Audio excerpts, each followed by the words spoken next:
সকালবেলা একটা পোস্ট দিয়েছিলাম, আমার মাকে আজ স্বপ্নে দেখেছি।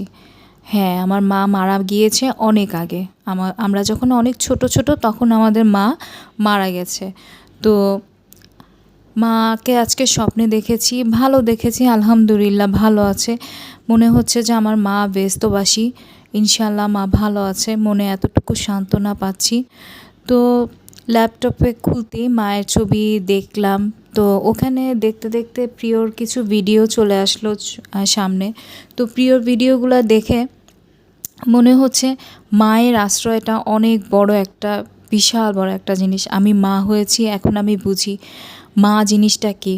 হয়তো আগে বুঝতে পারতাম না মায়ের কদরটা। মায়ের সাথে অনেক সময় অনেক রাগারাগি, হয়তো অনেক সময় হয়তো মার কথা শুনি নাই, মা যেটা বলেছে সেটা বুঝতে চাই নাই। কিন্তু এখন মনে হয় মায়ের প্রত্যেকটা কথা আমাদের জীবনে কতটা জরুরি এখন আমি বুঝি আমার সন্তানকে মানুষ করতে যেয়ে। তো মনে হয় যে মার শূন্যতা আসলে কেউ কখনো পূরণ করতে পারে না, সে যতই আপন হোক না কেন।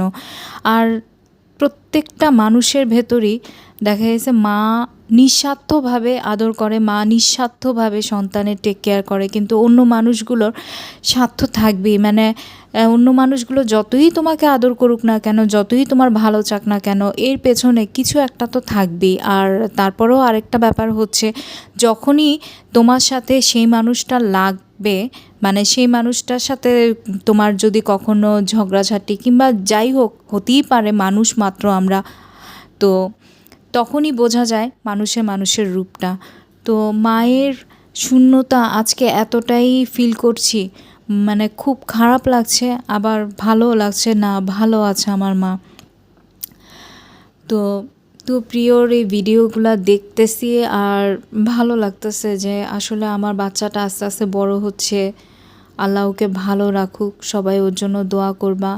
গত গতকালকেই ওর শরীরটা খুব একটা ভালো ছিল না, পেটে প্রচণ্ড ব্যথা ছিল, ডিসেন্ট্রি প্রবলেম হয়েছিল।